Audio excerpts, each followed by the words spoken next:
Hey YouTube, it's Booth Dog here with an actual dog. Say hi to Simba. He was my childhood dog growing up and he just fell. He's getting a little old. Anyway, I thought you might want to see him. We'll turn it over to Mr. Boothman here to get started on today's lesson. Keep reaching out. Join the Google Meet later if you need to. See you soon. Good morning, happy Thursday. Some announcements to start. First of all, today you do have your 7.4 exit ticket that will be due by midnight tonight, and I'll be grading that tomorrow morning. Secondly, a lot of you have been asking about this unit exam. Okay, so tomorrow we will be reviewing in class. So I'll be posting a bunch of review problems. I'll go through most of them here in our lesson. I'll expect you to continue to practice and review over the weekend. And then on Monday, I will open up your Unit 7 exam. Okay, so you start reviewing now, gathering all of your notes that you've taken over the last week or so. And we will be taking that unit exam on Monday. Okay, again, it will be digital. All right, so as we move on to some practice, okay, there's a couple of practice problems here. They're very similar to what you'll see on the exit ticket. So I'll move on to the next slide. If I were you, pause the video, work through the problem yourself, and then start the video again and see how I work through it, compare your answer. If you see a mistake, that's fine, okay? Go back and see where you made your mistake, see if you can correct it. Join our Google Meet later today and ask me any questions you have, okay? So first question. A plane travels at 400 miles per hour due north. It experiences a crosswind of 50 miles per hour due east. Express the plane's resultant velocity in component form and find the plane's true speed. All right, so let's draw our picture. Here's our plane. I'm going to call this vector P, and the magnitude of vector P is the plane's speed, which is 400 miles per hour, and it's going due north. It experiences a crosswind at 50 miles per hour due east. So we have some wind pushing this plane due east. So pushing this way. I'm going to call this vector W for wind. And the magnitude of vector W is 50 miles per hour.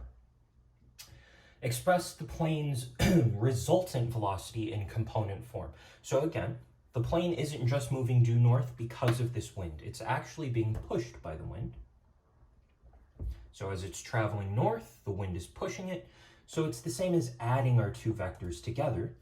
And this ends up being the plane's resultant velocity. We'll call this vector V for velocity. So we want to write this vector V. V equals vector P plus vector W. Now, we know we can write vectors as either AI plus BJ or A comma B with our pointed brackets. Either one is totally acceptable, totally depends on what you're more comfortable with. Sometimes you'll see me use one over the other, okay, but they're the exact same thing. A is our horizontal component of the vector and B is our vertical component of the vector, okay? Now, if we want to add vectors P and W, then we need to express vectors P and W with their two components, A and B. So let's look at vector P first. Now, technically, we would use our equations for A and B.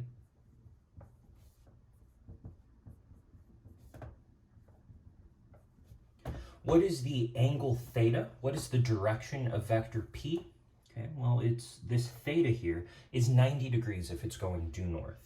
Cosine of 90 degrees is 0. So 400 times 0 would just be 0. And sine of 90 degrees is 1. So vector P is the vector 0, 400. Now, that was formally using our equations. An easier way to see this, especially when our vectors are going in one of our cardinal directions, so due north or south or east or west, does vector P have a horizontal component? Is this plane moving to the left or to the right at all? No. So that horizontal component would be 0, which means all of its speed is moving northward. So its vertical component is 400. That's a nice way if you can conceptualize this without actually using these formulas. Of course, these formulas work every time anyway, so just use the formulas if you're a little confused. Similarly, we're going to find vector W. Okay. Now in this case, we're using the magnitude of vector W as well as the direction of vector W. Now, what angle is vector W making? 0. So we have 50 times the cosine of 0. The cosine of 0, of course, is 1. And so we end up with 50. For B, the vertical component, we have the magnitude times the sine of our angle, which is 0. The sine of 0 is 0. And so our vector W is 50, 0.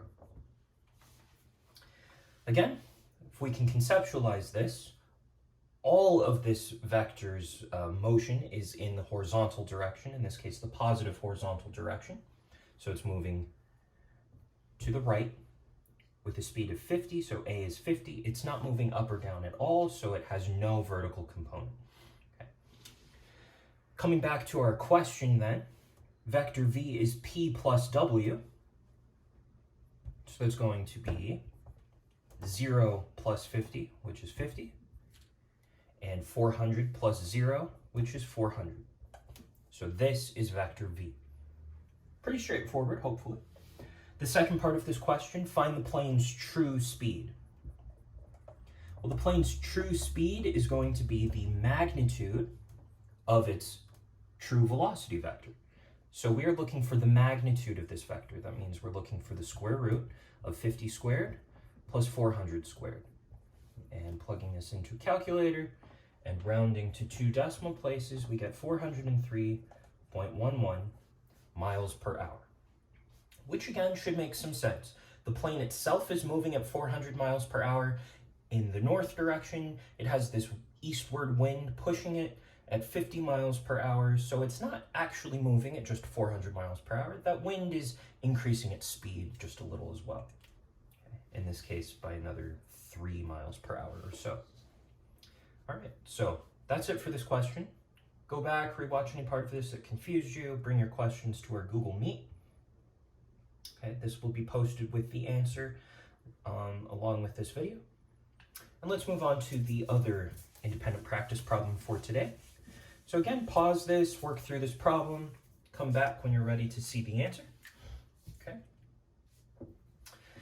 Find the work done in moving an object with a force F equals 410 from -1, 0 to 5, -5. Well, our equation for work is force dot a distance vector, or direction vector, okay? So we have our force vector. In order to find this dot product, we need our vector D. Remember, we can use component form. Component form, we have 2 points here. So this vector from this point to this other point is going to be that vector D. Remember that when finding component form of a vector, we always start with the terminal point and subtract the initial point. So we have 5 minus -1 and -5 minus 0. So vector D is 6, -5. Okay, dot product. This is something you need to be able to do on your own. You're not given a formula for dot product. Luckily, it's not too difficult. We have 4 times 6 plus 10 times -5. 24 plus -50 is -26. And we don't have units here. Again, your unit, if we were in US units, would be the foot-pound. Otherwise, it would be the newton. And that's about it. So work problems, as long as you understand how to find the dot product, how to find this D vector, not very difficult. Okay, I know these velocity problems can get a little trickier. Just take your time. Okay?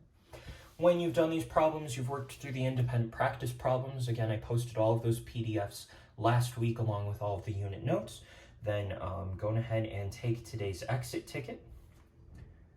Do your best. Tomorrow we will start our review for the unit, and then I'll expect you to continue reviewing over the weekend for this exam on Monday. Okay, so reach out if you have any questions. Otherwise, have a great day. Fantastic lesson as always, Mr. Boothman. Thank you so much. I'll see you all tomorrow. Make sure to hit that like and subscribe button on your way out.